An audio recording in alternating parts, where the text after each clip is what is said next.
No episódio de hoje, vamos passear pelo maior museu de ilusão de ótica do mundo. Conheça os jovens do DF que foram premiados em uma competição internacional de robótica. Aprecie toda a beleza de uma coleção de moda inspirada na grande escritora Cora Coralina.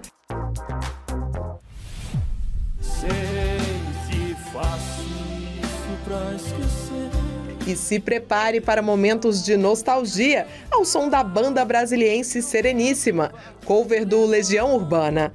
Sou um animal sentimental, me apego facilmente. É agora, no nosso quadradinho. Meu desejo.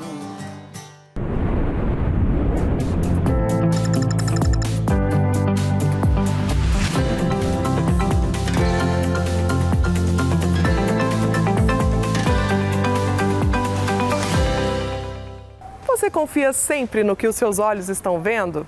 A gente sabe que nem tudo é o que parece. Basta um passeio pelo maior museu de ilusão de ótica do mundo para comprovar isso. O passeio divertido pela ciência mostra que é possível brincar com a nossa mente. A exposição itinerante fica em Brasília até agosto e conta com mais de 80 atrações intrigantes. Confira!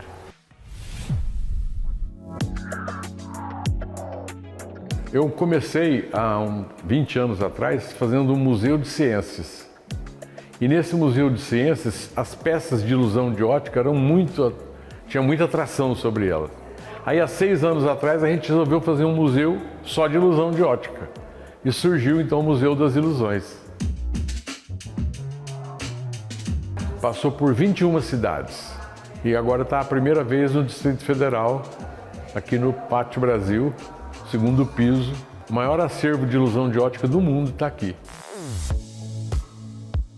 E é um museu totalmente analógico, interativo, para crianças e adultos.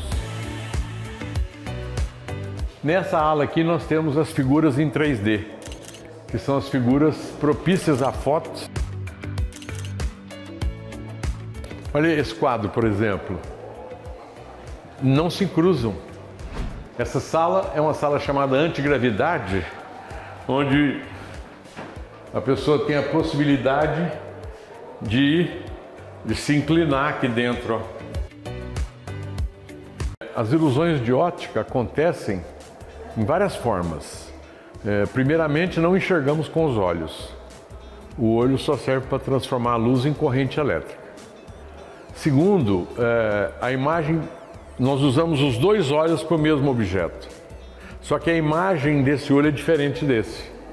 Isso dá profundidade de campo. É um ponto que acontece ilusão de ótica. Perspectiva é outro ponto de ilusão de ótica. Eu posso fazer o dedo ficar maior que um prédio.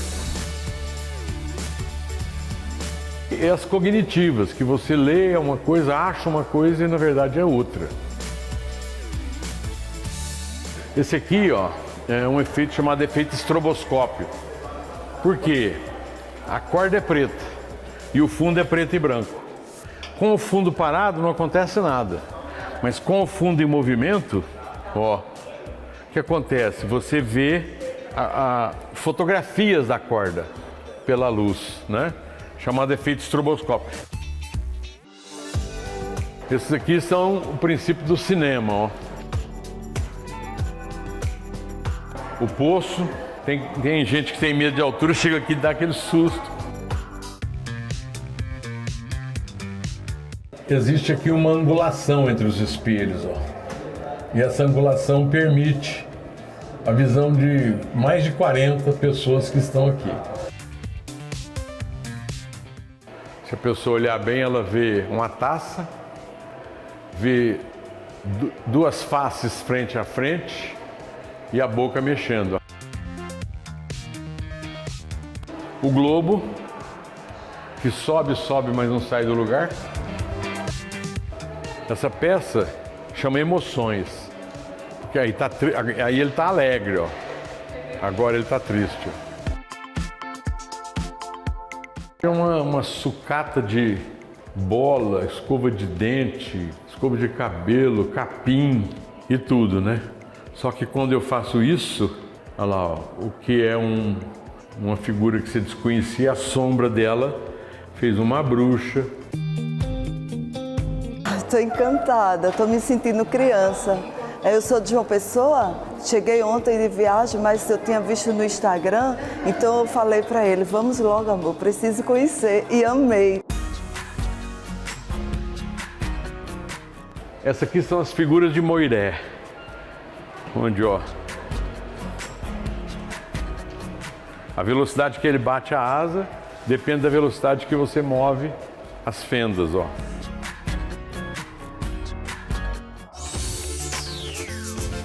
E essa figura aqui, ela vai te seguir, ó.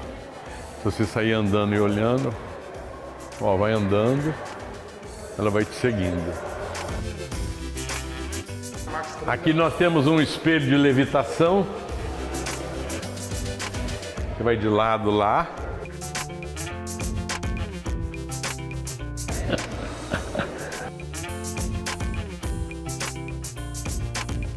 Então, dentro desse universo de possibilidades, a gente construiu as peças que estão aqui e elas traduzem a ilusão de ótica.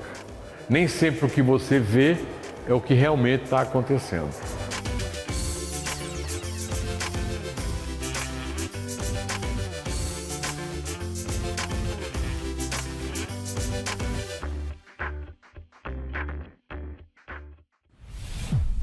Um grupo composto por 14 estudantes do SESI e do SENAI, daqui do Distrito Federal, levou a melhor em uma das categorias de uma disputa internacional de robótica nos Estados Unidos. Os jovens criaram o robô Grifo, capaz de pegar e mover objetos. Eles enfrentaram 74 equipes e voltaram empolgados para novos projetos. Nós trabalhamos no SESDF com a robótica educacional. Então, todos os alunos já têm contato com a robótica já na sua grade horária de ensino. E aí, a culminância da robótica educacional com a educação profissional é a robótica competição, que leva aí o nosso resultado para a etapa mundial. A nossa equipe foi o nosso primeiro ano de competição, então todo mundo entrou sem saber de nada. Então o workshop foi a nossa imersão dentro da competição da FRC. Hoje são 12 alunos divididos em 4 áreas. Áreas de elétrica, programação, mecânica e outreach, que seria marketing e ações sociais voltado também para essa pegada social. E além disso, junto com essas ações, nós integramos todas essas áreas para tanto desenvolver os nossos trabalhos na arena, no jogo, quanto também nas ações sociais para incentivar a robótica em toda a nossa comunidade. A temporada ele tem um tema, e esse tema esse ano foi Reefscape, fundo do mar. Então, baseado nesse tema, nós temos o jogo. Então, o jogo é fazer o robô manipular as peças de jogo, que é a alga e também o coral. Então, baseado nessas ideias, a gente vai construir mecanismos elétricos e mecânicos para poder desenvolver as ações dos robôs. Ao startar o jogo, o robô primeiro ele tem essas 3 algas que ficam em cima dos corais. Ele tem o objetivo de derrubar e coletar. Ele coleta a alga com o Snatcher, que é esse braço justamente responsável pela coleta da alga e liberação, onde ele vai soltar em determinado local. Fora isso, ele também é alimentado com os corais pelo Human Player, o jogador humano do jogo, e o objetivo dele é levar esse coral até a Coral Station, Recife, onde ele vai liberar ele, marcando assim a pontuação. Como é muito dinâmico o jogo, a gente tem que definir qual é a melhor forma de captar as peças de jogo, de desenvolver os trabalhos dentro da arena. A parte de programação também é um desafio, porque como a gente começa do início da temporada, temos mais ou menos 3 meses para poder desenvolver o projeto, a gente tem que pensar nas melhores lógicas de programação para poder conseguir desenvolver esse trabalho. Então hoje os nossos principais desafios é conseguir integrar tudo isso no menor tempo possível e da melhor forma. No primeiro ano já fomos abençoados nesse sentido de conseguir essa premiação. e foi muito parte do esforço dos alunos junto com a nossa capacidade técnica. Então, juntando todo o nosso conhecimento, junto com o esforço e dedicação de toda a nossa equipe, a gente conseguiu buscar essa premiação que é o Rookie All-Star, que seria a melhor equipe iniciante dentro da nossa divisão no torneio. Foi algo que a gente sempre sonhou, nós desde que começamos a competição em Brasília, desde que a gente participou da competição de Brasília, a gente queria avançar cada vez mais. E nosso objetivo, sempre a gente entra, é ir para o Mundial. Então, ir para lá, ter toda a experiência, falar com gente, pessoas novas, pessoas de outros países, comunicar, ver como eles se dividem, como a organização deles, foi algo muito incrível. Fizemos amizades, fizemos muitas... aprendemos bastante. Estar em outro país, estar trabalhando com outros jovens, com outras pessoas, é muito desafiador, tanto pela linguagem quanto no próprio estilo de ensinar, estilo de poder trabalhar junto com os alunos. Então essa cultura diferente, todo esse ambiente diferente eleva o nosso nível profissional, porque a gente vê que o Brasil não fica atrás, a gente está indo bem, a gente consegue lá desenvolver o nosso melhor trabalho. Fizemos todo um estudo por trás, em novembro e dezembro a gente estudou bastante para que fizéssemos um bom trabalho e tivemos vários desafios, porque a gente fez vários protótipos que não deram certo. Antes da robótica eu não fazia muita coisa à tarde, então eu ficava muito vago com o meu tempo. Então depois da robótica, que é como no contraturno da nossa escola, eu estudo de manhã e faço robótica à tarde. Então foi algo que realmente mexeu com o meu cotidiano. Eu realmente chegava cansado em casa, falava, cara, isso está me cansando mais do que o esperado. Então a robótica realmente atingiu positivamente na minha vida. Claro, a mudança de conforto é algo, no começo é ruim, mas depois a gente vê que é algo muito positivo para a nossa vida. Eu gosto muito dessa área da tecnologia. Pretendo sim continuar estudando nessa área, pretendo sim. Cursar uma faculdade na área de TI.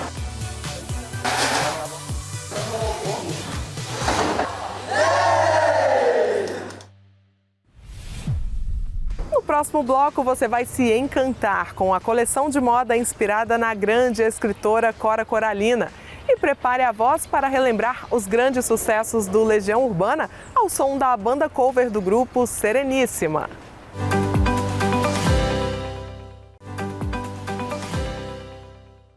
Uma coleção inteira inspirada na grande escritora goiana Cora Coralina.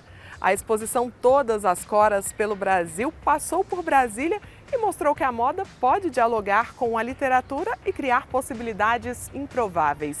Os 30 looks autorais de uma marca goiana trazem o toque do algodão com detalhes marcantes do estilo da poetisa. As roupas já foram sucesso nas passarelas do São Paulo Fashion Week.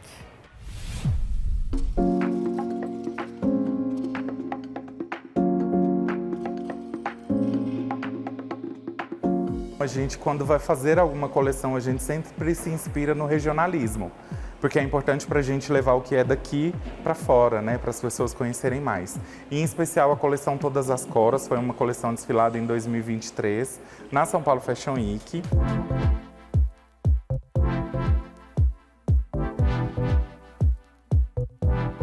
E a gente quis aprofundar um pouco mais sobre a história da Cora, que muita gente conhece Cora como a poetisa Cora, né, que lançou seu primeiro livro aos 75 anos. E a gente voltou no passado, a Cora doceira, a Cora mulher, a Cora menina, lá na cidade de Goiás. Então a gente foi até a cidade de Goiás, visitamos o Museu Casa de Cora, tivemos acesso ao guarda-roupa dela para poder conhecer as peças da roupa dela, para a gente poder aí sim montar o moodboarding da coleção, né? Para a gente ter uma inspiração mais profunda da criação da coleção. As mangas 3/4, porque a doceira Cora, para mexer o tacho de doce, a manga era mais curta e não tinha, para não ocorrer risco de sujar, os bolsos onde ela guardava os panos, as colheres. Então esses detalhes chamaram muita atenção. uma coisa que a gente levou muito em consideração foi trazer as referências para a estampa, né? Naquela época, além da manga 3/4, que é a manga mais curtinha, então a gente trouxe de referência a estamparia. Nessa peça, por exemplo, a estampa são grampos de cabelo. O que a gente fez? Nós fizemos a diagramação para aparecer os parapeitos das pontes, das janelas, da arquitetura da cidade de Goiás. Assim como a que eu estou usando, que é como se fosse uma flor, mas a estampa foi feita através de colher de pau, para a semelhança da cora doceira. Sempre um tecido à base de algodão, que já no histórico da marca a gente trabalha com tecidos de fibra natural, então a ligação já acontece ali, né? Como ela usava peças com fibras de algodão, né, com tecidos de fibras naturais, pra gente já foi um caminho, meio caminho andado. Essa é uma outra peça que eu acho ela muito emblemática, porque a gente fez uma estampa onde a gente pegou uma imagem, que é uma foto de uma mão de uma pessoa idosa, de uma senhora idosa, e a gente maximizou essa foto. Mas se a gente não fala, né, fica um tie-dye. A gente trouxe o tie-dye que é bem atual, porém com essa fotografia ampliada para trazer essa alusão às veias, à mão, às marcas da história da vida de Cora.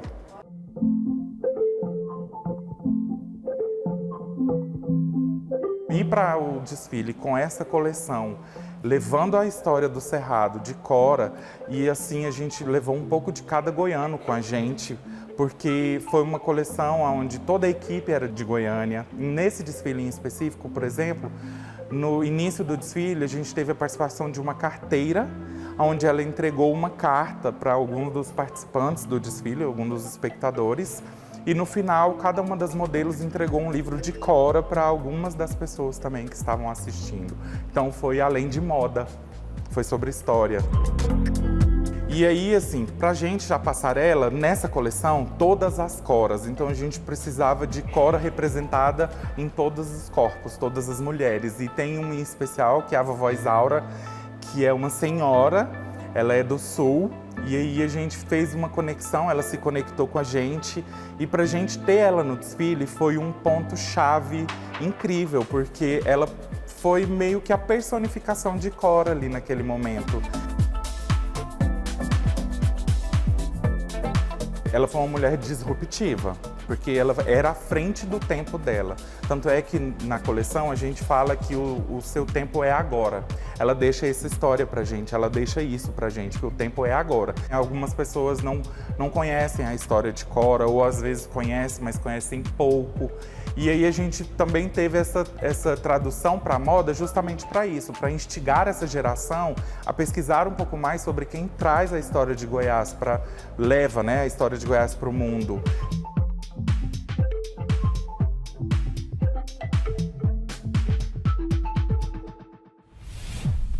Brasília é capital do rock. A cidade leva esse nome não é à toa. Na década de 80, grandes bandas surgiram e se destacaram. Entre elas, claro, Legião Urbana, que inspirou inúmeros músicos pelo Brasil. Aqui no DF, a banda Sereníssima nasceu em 2020 e desde então encanta o público, mantendo viva a lembrança dos principais sucessos de Renato Russo.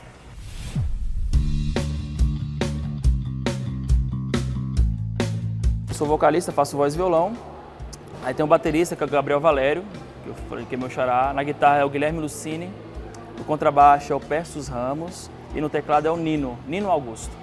Essa é a formação da banda. Uma menina me ensinou quase tudo que eu sei. Era quase escravidão. A banda Sereníssima começou em 2020, né, durante a pandemia, foi em outubro, após o falecimento do meu pai, que me ensinou tudo sobre Legião Urbana. E desde pequeno eu escutava muito o lado B da Legião. Acrílico com Canvas, Metal contra as Nuvens, Maurício, Se Fiquei Esperando e por aí vai. Temos nosso próprio tempo, não tenho medo do escuro, mas deixe as luzes acesas agora.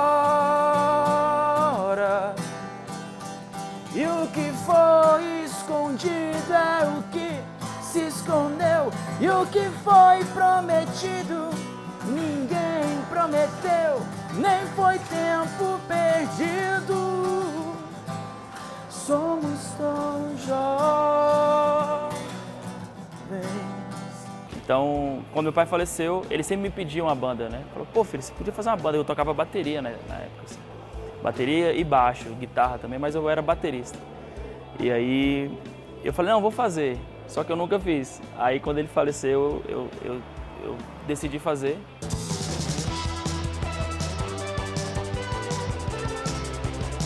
Era algo bem distinto do que é hoje, né? Do que a gente faz hoje. Eu tinha um conhecido de um estúdio. Que falou, pô, eu sei tocar muito Legião Urbana, cara, vamos fazer. Aí eu conheço um baixista aqui, conheço um baterista ali. A gente fez um ensaio de máscara. Fizemos, na verdade, 2 ensaios. E aí, a partir disso, a gente cantou. E nosso primeiro show foi lá na Samambaia, foi um pub lá na Samambaia, bem underground, assim. E eu falei, não vai dar ninguém, vai ser mais ou menos. Mas foi lotado, a galera respeitou todo o momento, mas foi bem legal. E eu percebi o quanto a Legião Urbana era importante e faz falta no nosso cenário cultural, né, do rock brasileiro, principalmente.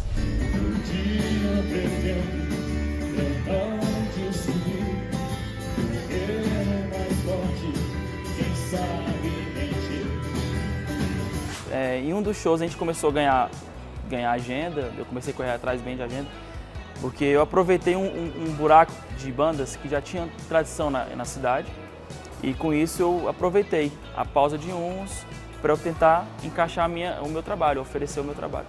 E nisso eu consegui 2 agendas em uma casa maior em Brasília, e estava muito frio nesse dia, eu estava de cachecol, uma camisa xadrez de cachecol. E aí a mulher falou assim, moço, você é o avatar do Renato Russo. Você tá igual o Renato Russo, tá idêntico. Eu já tinha barba, então eu falei, não. Aí eu fui ver uns vídeos depois e falei, meu Deus, é verdade. Aí um amigo meu falou, cara, bota a bata branca do Renato, veste aí, você já tem uma voz parecida. Aí eu comecei a estudar. Eu já gostava muito, mas eu comecei a estudar trejeitos, até virar a chave de ser banda cover, né? E inclusive até o repertório eu mudei muito por conta do cover. Eu fazia muitas coisas do aborto elétrico, com muita guitarra. Aí eu fui mais para violão, teclado. Então, a mudança de banda tributo para banda cover, que também é um tributo, ela se ficou um pouco mais sensível no repertório também.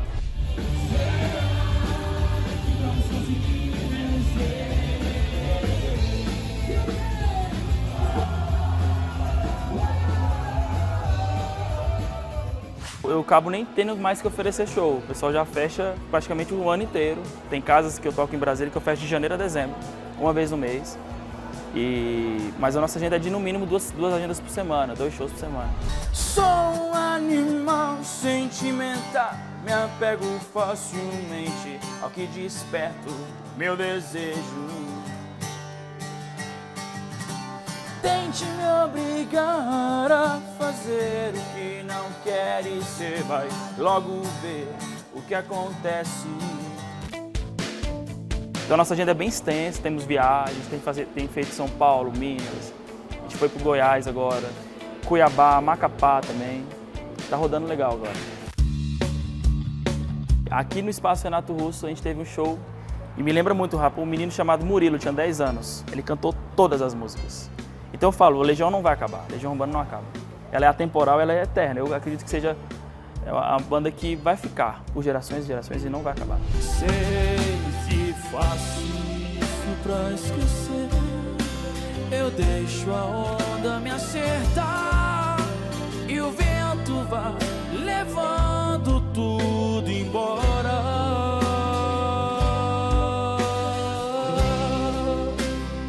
Então isso motiva o trabalho a continuar. Então, a banda Sereníssima ela tem uma força muito interessante nesse sentido de você sempre tentar reinventar. Ter o privilégio de morar em Brasília é isso. Poder ir para os 3 poderes, ou então para a colina, ou então para o prédio do Renato Russo e ver que ele andava aqui, que compôs várias canções, como Faroeste Caboclo, como Que País é Este, e várias coisas desse sentido que eu falo, cara, eu tô aqui, eu posso aproveitar. Eduardo e Mônica voltaram pra Brasília e a nossa amizade dá saudade no verão. Mas só que nessas férias não vão viajar, porque o filhinho do Eduardo tá de recuperação.